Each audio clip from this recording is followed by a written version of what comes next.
like as an older me, I feel you holding me. I guess you still molding me, hopefully, but don't let the evil get close to me. I wonder if dreams come true. Wishing on the star, but do your dreams come true? But when the dreams come true, all the hate you got for me comes back on you. I wonder if dreams come true. If somebody put you on, put your team on too. So now recently you just dropped Best of Ar Ase. What is that? Is that like a compilation of your best songs? Yeah. From like your mixtapes, or do you have songs from Benevolent on there? No. Only reason I didn't do that because Benevolent already on all streaming platforms. I was like, ain't no sense in me taking space of a spot for another song I could have fucked with. So is Best of Ar Ase on all performing platforms right now? Yeah. Okay. It's on iTunes, Spotify. I was about to say Apple Music, but that's still iTunes. So, right, you know what I'm saying? Right. All that shit people go to stream your music. If you don't stream your music, it's on YouTube. I'm about to listen to that motherfucker once he leave. You dig what I'm saying? Because I ain't listened to it, and that's all his mixtape shit. So I definitely want to listen to that. I fuck with, like, I so you personally fuck with. You didn't like reach out to none of the fans. I mean, that, like, it was more some of your niggas. Yeah, it was more so like that, but it was like I had my homies put like a list together, like, damn, what songs you think I should put on there? So even they gave me ideas. How many tracks are on there? 20. 20. Okay. Yeah, I mean, it's the best stuff. So I gave him 20. I could have did the whole I'm gonna do album like length and only give him 14, 15, maybe 16. Nah. When you do a best stuff, you gotta give him at least a dub. I'm gonna give him a dub. Just so you can see my versatility and shit. I got songs I recorded when I was in high school and shit. Right. You know what I mean? So right. Even if you don't fuck with those, you get down the line and shit. I tried to put it in chronological order, but the artist in me wasn't letting that live. It was just like, you had to go with the vibe. Yeah, it gotta make sense. This song gotta go here, this song gotta go there. Go with the vibe, and then I had some little technical difficulties with fucking CD Baby and shit. So one of the songs I had to take off and shit. So I was like, all right, fuck it. So it's kind of like, but that was just me being an artist where I try to put it in chronological order. But anybody the average, they ain't not gonna fucking know. But, right, exactly. I mean, I feel as though, honestly, you can hear the difference in the growth in the voice, because like when I used to listen to like say the best of say Haddy or like a Quilly, you feel what I'm saying? You can kind of hear like the difference from the earlier tracks and the sound tracks. And shit. Exactly, and that's the main thing that you hear. It's not really a difference in you. It's a difference in the engineering and the production that you have. You feel what I'm saying? And your content. Exactly. Like your content. You catch a nigga and shit. You be like, now you're going through experiences. When he first came out, he only talking about this, that, and the third. Yeah, like now he went through the experience. Yep. Hell yeah! Like when I first came out and shit, when I was rapping, bro, I was the nigga that I got 100 guns. You know what I'm saying? I'm gonna come to your grandma's house. I'll shoot her in the mouth like damn, all that shit. Like then I was like, that's not who I am. Like, right. Let me stop pumping tone this that shit dial back a little bit. Like I'm not no right. super tough nigga. Like Right. Anybody that went to school with me could pull that out. I'm like, nigga, you wasn't tough. Like right. we know you for real. Like you children on hall with us, but right. You wasn't in no super fights and no shit like that. You wasn't no nigga catching wreck in his joint. Like you tough as shit on these songs. Exactly. Like damn, nigga, we thought you would have been out here punching on everything moving. Right. Like so I dialed that shit back. Like and not only that. Like, I feel as though it'd be certain cases where, like, it's not to say, like, you're not a person that's willing to do what you got to do if it comes to a certain situation, but it's just it comes to a certain point where you realize that, yo, like, I'm more of the positive side. You feel what I'm saying? Like, I ain't on that trying, you feel what I'm saying? I ain't trying to be that type person and portray that type message. You feel what I'm saying? And on top of that, I looked at it from the long and, like, I don't want to be 40 talking about, like, re-performing songs that I did in like my early years and guns this, guns that, you know what I'm saying? Kidnap your bitch, I fucked your bitch, you know what I'm saying? Your bitch ain't shit. And you even see it now with Cube. Like a lot of motherfuckers look at you look at the younger generation, they see Cube now, like besides like seeing Straight Outta Compton, before that came out, they wouldn't have known like this nigga was one of like the hardest rappers back in the day. You feel what I'm saying? He was doing children's movies and shit like that. You feel what I'm saying? Already there, and shit like that. You feel what I'm saying? So it definitely does. It shows how quickly that you realized that there was a light at the end of the tunnel, and you feel what I'm saying? Like you wanted to change what that light was going to be. I definitely had to switch lanes just because, like I said, like people who know me, it's like when you go to school with a nigga and you find out he rap, and you be like, oh damn, I remember him. Like he was smart as shit. Like he got A's and B's, boy. But you hear him and shit. Yeah, you be like, hold up, what? You drink lean? You smoke what? 30 L's a day? Right. You was the nigga throwing up at the hotel party. Like, come on, bro. You was the boy. You was scared to hit the horn. Yeah, like, you, no, I ain't got, no, bro. You had all excuses and shit. Bitches on you. Like, Right. So, I look at it like, it's like what Charlamagne said, you know what I'm saying? You gotta live your truth. Like, anybody that know me, you know me, I'm super laid back. Like, I never been tough, but at the same time, I never was no sweet nigga and shit. But that's why I rarely got challenged in those situations. Right. Because it'd be like, why you fucking with the chill boy? Like, it's not even his character. Why you acting tough with him? Like, But at the same time, it never was a situation where a nigga said something and I was like, no, you got it, bro. It's all good. You know what I'm saying? I ain't even on that type of time.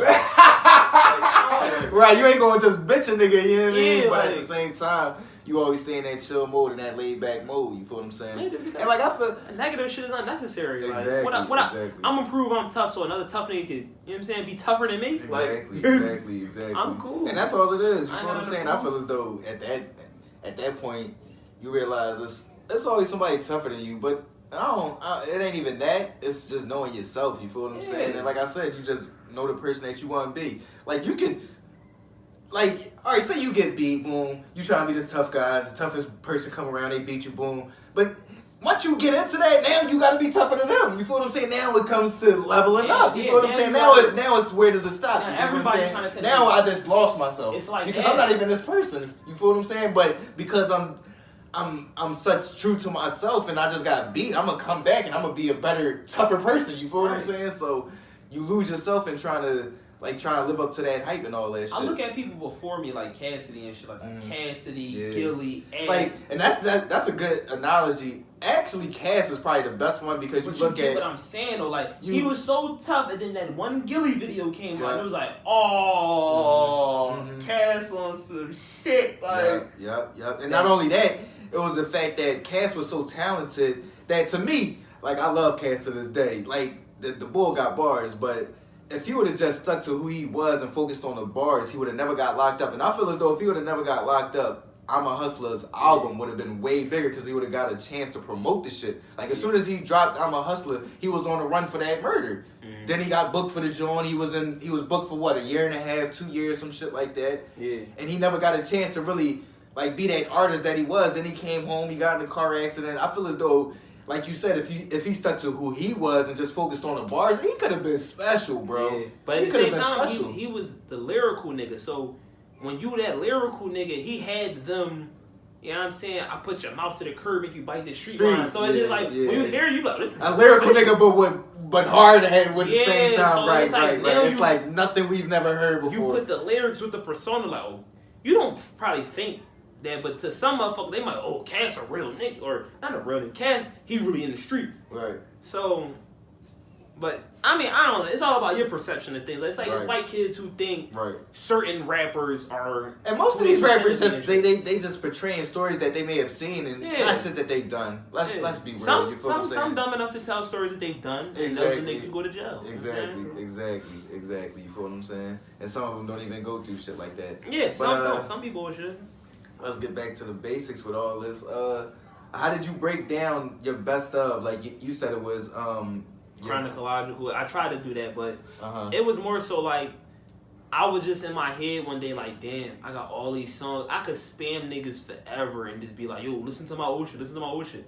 No one's. I ain't gonna say no one, but the majority is not gonna like really go through my whole catalog of shit to catch songs they like. So it's like because at the end of the day, what I realize is that we got competition in every lane. We was talking about this in our live, and it's like it's a competition in both the lanes that we try and do right now. So if you got somebody that's close, a lot of people that's close to you doing the same shit that somebody that you don't know is doing to you, the people that you try and reach out to are going to listen to the people that's close to them first. Right. If they going to listen to somebody at all. You feel what I'm saying? So you got to think about that. But if you put out, like you said, you put out that whole greatest of, and then other people are reposting it, other people are going to be like, all right, maybe I got to maybe I got to check this out. Or maybe if they just see you posting it, they like, all right, well, maybe let me check it out. Because you're not in my inbox or my DM. Yeah. You know, I'm just seeing it on my timeline. You feel what I'm saying? Or even if you heard Benevolent and you was curious if I had new shit out or whatever. Right, or you had some shit out before that. Right. Just people, like with me, I just asked, like, yo, was Benevolent your only project? And I just realized that you may have had like eight motherfucking mixtapes out. I've been dropping shit since 2010, my nigga. I can't really remember all of them, but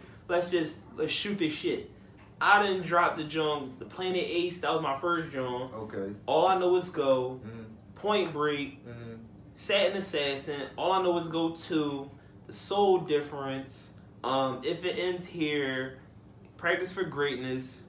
Illadel since 91. Damn! He's still going, y'all! I'm trying to think. There's other shit in the midst of that, like He's still going! the fucking what the fuck is it? The Outside something and shit, or the New Era Outsider. Mm. Then I dropped some shit called fucking Restoration, and you know what I'm saying? But Benevolent was in between that 2015 mark, but somewhere in there. But like, yeah, and it's like, I got music. Right. And it's just, I got songs where I be like, you got damn. a heavy catalog, bro. Yeah, it's like, I was like, damn, niggas, I know niggas probably heard it, but if I spammed you in some shit, you know what I'm saying, you probably heard it once and it's like, alright, I fuck with it. Right. Kept it bouncing and shit like that. Mm-hmm. But now I'm bringing them back. It's like some retro shit because the new shit that I'm kicking out, this shit is on, I'll let you hear a couple beats and shit. I ain't get into the shit that I actually got on, like the lyrics I got on it, but the beats. Yo. And from the beats, we in for a treat. That's all I'm gonna say. Yeah, like, and all I'm saying, like, it's definitely not to fuck up your next question, future question and shit. It's definitely gonna sound like Benevolent and shit. I guarantee that and shit. Right. I'm not going to just brush no bullshit out there. That's not even messing it up. That's giving it a great segue into your next project. Now, we was talking about this on the live. If y'all was watching the live earlier, I asked them, do you got a name for the next project?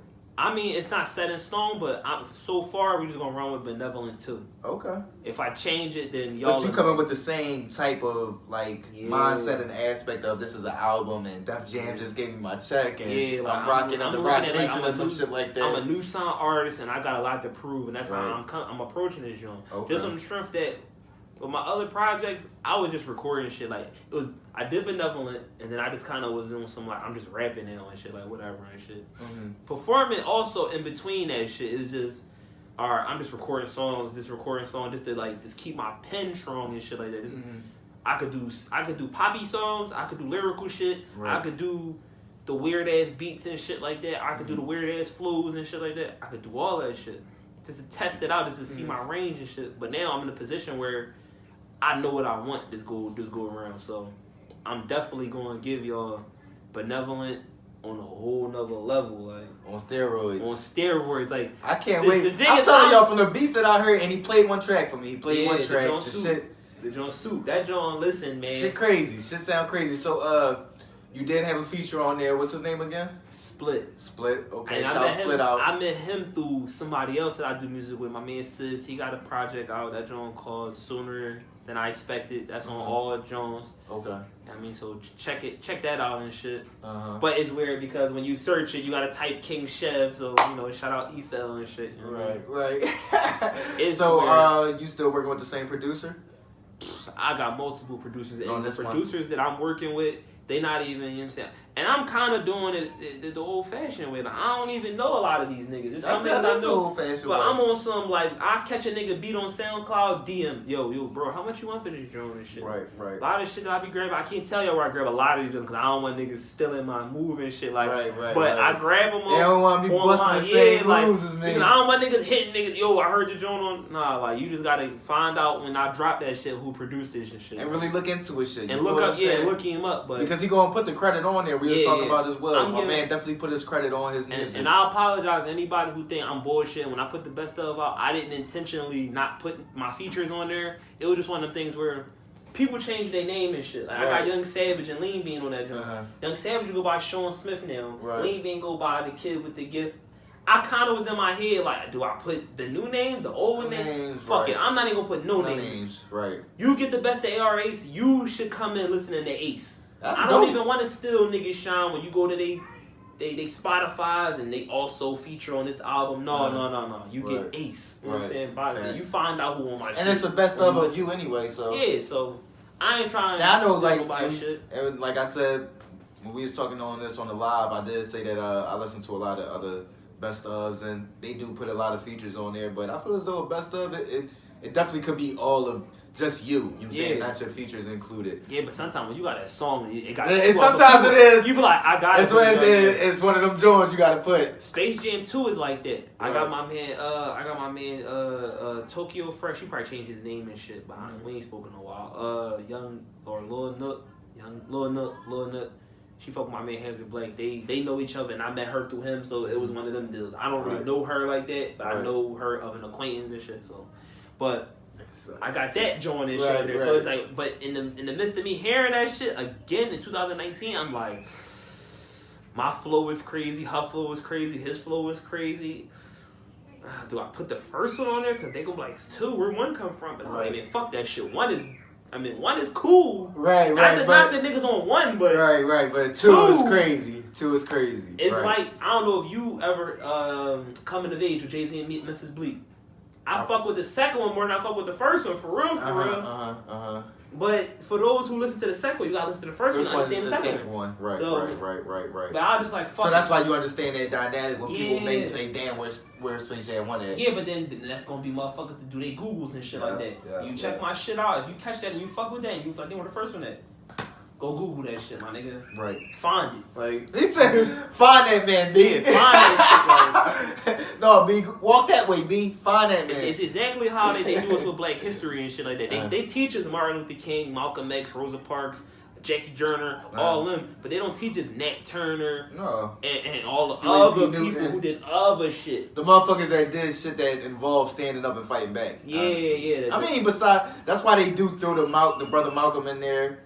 Because they gotta throw that brother in there for every once in a while, but shit. Exactly. You gotta, but you gotta do your real research, and he wasn't the only brother that they was willing to stand up and fight. Thurgood Marshall, there's other lawyers and judges and shit like black astronauts and all. They don't teach us in school and shit like that. You gotta learn on your own. That's another thing. Like we definitely gonna have a round table discussion about some like real shit. You feel what I'm saying? Like with my real people. But you had 14 tracks on Benevolence, so you got a number that you aiming for your new project? I'm gonna keep it 100. And this isn't no weird shit. Like I was on my Kanye shit for a minute. I was like, I might do 7. Come on! Everybody was doing the EPs last year. You gonna do the EP this year? But I ain't going. And it's the thing because everybody was doing that last year though. The Carters did what they had 8-9 tracks on their joint. Nas had like I think only 7 tracks on his joint. See, but my reason was I was gonna do the less is more approach, but then I start writing more. Right. Like man, so you like no more is more. Yeah, like more is more. So from what he just showed me. He got way more than 7 tracks, so him trying to dwindle it down to 7 is going to be real hard. But that's what I'm saying. Like, if I dwindle it down to 7, it's a reason why I dwindle it down to 7. Like, you know what I'm saying? But keep it 100. It's about, I'm gonna say about another 14 songs and shit, really recorded. And I mean, wrote. I don't know the English. Written. So, he got 14 songs written, y'all. This is kind of somewhat the outline of what I got going on and shit like. So it's like 12, but then I got Jones where I'm like I might. Okay, so you looking to splitting it up? Yeah, I might split it up. That's it. Depending, I might knock some of these off though, and then just break it down to 7 and 7. Or like I might do 14, or I might do just a full 14. Yeah, so. It could go either way and shit, depending on how shit come together. You know, with me, I gotta hear the music before I could like make judgment calls and shit. I'm not just going, of course, full blueprint. Like, all right, I'm gonna record this song, and this is gonna make the joint. This is gonna be some bonus shit. No, like I gotta hear it in its entirety and throw it on shuffle a couple weeks and be like, all right, no, this ain't going on. This is extra shit. Like, right. Matter of fact, that's kind of how Never Said I Was. That was an extra song. Right. But I was like. I don't know what else to do with it. Like, so I'm gonna throw it. I'm gonna throw it in there. Fuck it, I'm just throwing it in there. And I fuck with Never Said I Was. I fucks with that joint. But I wasn't really feeling it because it was so short. Like, so I just was like, right. It is a short track, but sometimes the shorter tracks are better tracks. It makes you wanting more, but that's why you throw it on the album. You got to listen to the album to fulfill your needs. You know? And like you said with the review joint, I'm gonna definitely have some interludes in that joint and shit. Oh, that's good thing you brought that up. So where do you get your interludes from? Like I fucks with all of them. You feel what I'm saying? But the one that you brought it in with, and the one at the beginning, what was it?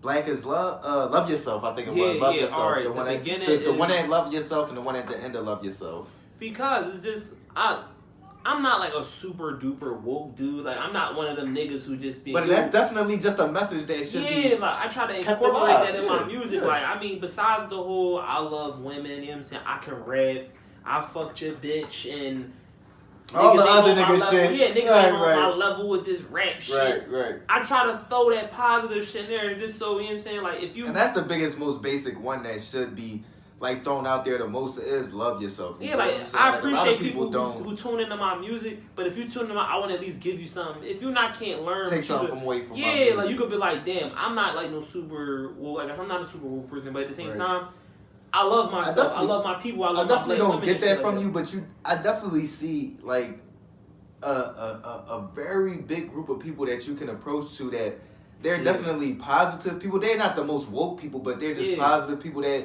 just want to go out there and be great in what they do. Yeah, you know what I'm saying? And that's what it is, exactly. And that's the vibe that I got from Benevolent when I was doing it. It was like, yo, let me be great at what I do, cause yo, like this is some real shit. Like, and we gonna keep spreading our stories and all that. Even with the title, like you look up the definition, it's like a kind positivity. Yeah, positivity, kind, and that's all I wanted to give people and shit. It was just, I'm gonna give y'all positive. I mean, they got the negative bullshit. Of course. Overall, like it's positive music and shit like that. Like you know what I'm saying, and I'm taking y'all on a little journey with me. Cause just like I said, I got going on. When you in Philly and you coming up as a rapper, you always do gotta also let them know, like, all right, I ain't this, that, and the third, but I mean, you run up and you test me, like, like I ain't no bitch either. You know how many Philly rappers get ran up on and tested in the midst of being, let's say, South Street? Of course. Nigga, because shit. It's motherfuckers that, we in Philly, man. It's motherfuckers that's really in these streets. Like, Philly is about this shit, you feel what I'm saying? Like, so when you talk that hard shit, it's motherfuckers that don't do none of that rapping shit. They don't do none of this blogging shit. When you talk that tough shit, they gonna test it when they catch you. You feel what I'm saying? So, and that's that clout chasing shit for some niggas. Of course, for most of them. And it's just like, and I'm pretty sure it's like, you know what I'm saying? Not to like dwell on the old shit, but look at the Joey Jihad shit. Like, he got knocked out on the joint, and that's not no shit to glorify. But at the same time, that's a test of how your own city will fuck you over and shit. Like, definitely, it's a test of how Philly is. Yeah, like a nigga, and the fact that we was laughing at it, and he went, and the fact that he was actually probably, if not the best rapper, one of the best rappers in the city at that time, and instead of us promoting his music, we was promoting him getting knocked the fuck out. Niggas was gassing that situation and shit. And it's like, instead of promoting his dope ass lyrics and his crazy hot songs, like he probably was besides Meek, because at that time, Meek was definitely the best song maker in the city at that time. That's why he got the biggest. Let's sidebar from my shit and let's have that conversation. Let's have that debate. He wasn't the best song maker at that time. Let's really go there. Let's go. 100% song maker. No, Who was the best song maker? His song, alright, what John, because his shit started waving 07 when he got out. So what we talking 05, 06? I'm gonna talk with headshots. Alright. I'm talking about with headshots. Best song and I'm not even talking about the beginning of headshots, I'm talking about with headshots 2, then 2.5. Joey Jihad was the best song maker. Think about it. See, he gonna come to me with my favorite boy from the era and shit, and it's hard because Haddy was that boy at that time, and he was all the ringtones niggas had when you of Haddy. Yeah. I mean I can't think of the lyric off top, but if you put the shit in front of me and shit, the Go Get It Anthem, the Die freestyle, the fucking the Hate It or Love It freestyle he did on Hate It or Love It, yeah, like so really think about it, like you put that shit together, his hooks on certain songs, the Get Back he was classic mixtape. He was special. The thing with Reed was he was always more of a battle nigga. Yeah, he was always the battle nigga. But so he tried to he'll kill anybody with the beef shit. Yeah. So when he tried to transition to the music shit, it was just like Haddy and him went like, all right. So let me ask you this: who won that battle between him and Haddy? Who won that beef? Who won that back and forth in your eyes? All right. It's many layers to that. To me, that it is. It definitely is because you gotta think about it. It's more so like top class versus headshot. Yeah, because Reed was taking. Because Reed was going at everybody. And everybody was just going at Reed. Yeah, nobody was going. They wasn't at going nobody at. Else they would go at Kaboom and H, but it was mainly the distance was towards Reed. So he was taking most of the heat. Yeah, so he was the LeBron. He was the LeBron. Yeah, he was the Bron of the top class. He was the Kobe without the Shaq or without the Pop. He wasn't even in Touch Money. He caught the Touch Money flat. Like so. Yeah. All rip, I give him props just for taking on all the niggas. And he kept fighting back. His shit was heat. And they was cheating and bringing niggas that wasn't even on headshot. True. They were Bugsy on DVDs, and Bugsy wasn't even in a headshot nigga. He was on their DVDs and shit like that. So, but to wrap that up, what I'm saying is, I believe lyrically on some like if I had to choose, Haddy won.